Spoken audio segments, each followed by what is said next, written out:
வணக்கம். முந்தைய பகுதியில் நாம் பார்த்தது என்ன? தமிழர் நாகரிகம் எப்படி ஆரம்பித்தது? எப்படி மனிதர்கள் வேட்டையாடும் வாழ்க்கையிலிருந்து ஒரு சமூகமாக மாறினார்கள் என்பது. ஆனால் அந்த சமூகத்தில் இன்னும் ஒரு பெரிய மாற்றம் வரவேண்டி இருந்தது. அந்த மாற்றம் என்ன? அந்த மாற்றம் தான் மொழி, இலக்கியம். இலக்கியம் தான் நமது அடையாளம்.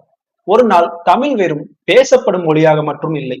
அது கைகளால் எழுதப்பட்டது, கவிஞர்களால் பாடப்பட்டது, மனிதர்களிடையே வாழப்பட்ட மொழியாகவும் இருந்தது. அந்த காலம் தான் சங்க காலம் என்று நாம் அழைக்கிறோம். சுமார் கிமு 300 முதல் கிபி 300 வரை தமிழகத்தில் ஒரு அற்புதமான காலம் நிகழ்ந்தது. அந்த காலத்தில் அரசர்கள் இருந்தார்கள், போராளிகள் இருந்தார்கள், வணிகர்கள் இருந்தார்கள். ஆனால் அவர்களை விட அதிக மதிப்பு பெற்றவர்களாக யார் இருந்தார்கள் தெரியுமா? கவிஞர்கள். சங்க காலத்தில் கவிஞர்கள் வெறும் பாடல்களை எழுதவில்லை. அவர்கள் சமூகம் எப்படி இருக்க வேண்டும் என்று கூறினார்கள். அவர்கள் காதலை விவரித்தனர். அவர்கள் போரின் வீரத்தை பாடினர். இந்த காலத்தில் உருவான இலக்கியங்கள் இன்று கூட உயிரோடு இருக்கின்றன. அதில் மிகவும் பிரபலமான ஒரு நூல்தான் திருக்குறள். இந்த நூலை எழுதியவர் திருவள்ளுவர். திருக்குறள் இது வெறும் ஒரு நூல் அல்ல, இது ஒரு வாழ்க்கை வழிகாட்டி. அதில் அறம், பொருள், இன்பம் என இந்த மூன்றும் அடங்கி இருக்கிறது. ஒரு மனிதன் எப்படி வாழ வேண்டும் என்று 2000 ஆண்டுகளுக்கு முன்பே சொல்லி வைத்திருக்கிறது. சங்க கால இலக்கியங்களில் ஒரு மிக முக்கியமான விஷயம் என்னவென்றால், அவை வாழ்க்கையை 2 பகுதிகளாக பிரித்தன. ஒரு பகுதி அறம், மற்றொரு பகுதி புறம்.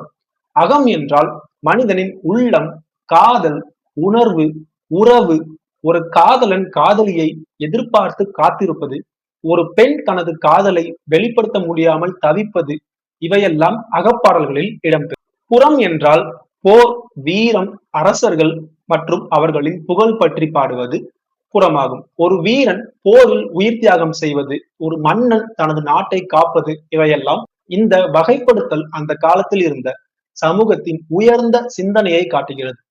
சங்க காலத்தில் மக்கள் எப்படி வாழ்ந்தார்கள்? அவர்கள் வெறும் விவசாயிகள் அல்ல, அவர்கள் வணிகர்களாகவும் இருந்தார்கள். அவர்கள் கடல் வழியாக மற்ற நாடுகளுடன் வர்த்தகம் செய்தார்கள். தமிழகத்தின் துறைமுகங்கள் உலகத்துடன் இணைந்திருந்தன. என்னென்ன பொருட்களை இவர்கள் வணிகம் செய்தார்கள்? முத்து, மிளகு, ஆடை. இந்த வர்த்தகத்தின் மூலம் தமிழகம் ஒரு செல்வமிக்க நிலமாக மாறியது. இந்த காலத்தில் 3 பெரிய அரச வம்சங்கள் இருந்தன: சேர, சோழ, பாண்டியர். இந்த மூவரையும் சேர்த்து மூவேந்தர்கள் என்று நாம் இன்றளவும் அழைக்கிறோம். ஒவ்வொரு அரசரும் தங்கள் நாட்டை பாதுகாக்க மட்டுமல்ல, அதை வளர்க்கவும் செய்தார்கள். அவர்கள் கலைக்கு ஆதரவு அளித்தார்கள், கவிஞர்களை ஊக்குவித்தார்கள். சங்க காலத்தில் ஒரு கவிஞர் ஒரு மன்னனை பற்றி பாடினால் அந்த மன்னன் அவருக்கு பரிசுகள் வழங்கினார். அது வெறும் தங்கம் அல்ல, அது வெறும் நிலம் மட்டுமல்ல, அது அவர்களின் மரியாதை. அந்த காலத்தில் பெண்களின் நிலை என்ன? இது மிகவும் சுவாரஸ்யமான ஒரு கேள்வி. பெண்கள் சமூகத்தில் முக்கிய பங்கு வகித்தனர். அவர்கள் கவிஞர்களாக இருந்தனர். அவர்கள் கருத்துக்களை வெளிப்படுத்தினர். இது அந்த காலத்தின் முன்னேற்றத்தை காட்டுகிறது. சங்க காலத்தில் இயற்கை மற்றும் மனித வாழ்க்கை ஒன்றாகத்தான் இருந்தது. அதனால்தான் அவர்கள் நிலங்களை 5 வகைகளாக பிரித்து வாழ்ந்து வந்தனர். அந்த 5 வகைகள் என்னவென்று உங்களுக்கு ஏற்கனவே தெரிந்திருக்கும். குறிஞ்சி, முல்லை, மருதம், நெய்தல், பாலை. ஒவ்வொரு நிலத்திற்கும் ஒரு வாழ்க்கை முறை இருந்தது, ஒரு உணர்வு இருந்தது. இது போன்ற விவரமான சமூக அமைப்பு அந்த காலத்தில் இருந்தது. ஆனால் எல்லா பொற்காலங்களுக்கும் ஒரு முடிவு இருக்கும். சங்க காலமும் ஒரு கட்டத்தில் குறைய ஆரம்பித்தது. அரசுகளுக்குள் போட்டிகள் அதிகரித்தன, வெளிநாட்டு தாக்கங்களும் அதிகரித்தன.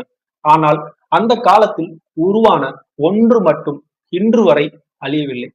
அது என்னவென்று தெரியுமா? அதுதான் நம் செம்மொழியான தமிழ் மொழி. சங்க காலம் முடிந்தாலும் தமிழ் வாழ்ந்தது, தமிழ் வளர்ந்தது. அடுத்து நாம் தமிழகத்தின் அரசியல் சக்தி உச்சத்தை எட்டிய காலம், அதாவது மூவேந்தர் காலத்தை பற்றி விரிவாக பார்க்க போகிறோம். அவர்கள் யார்? அவர்கள் எப்படி போராடினார்கள்? யார் மிக சக்தி வாய்ந்தவர்? அதை அடுத்த பகுதியில் பார்க்கலாம். சங்க காலம் வெறும் தமிழ் ஒரு மொழி மட்டுமல்ல, அது ஒரு வாழ்க்கை முறை என இந்த உலகிற்கு எடுத்துக்காட்டிய ஒரு காலம். அதனால்தான் அது சங்ககாலம், பொற்காலம் என்று இன்றளவும் அழைக்கப்படுகிறது.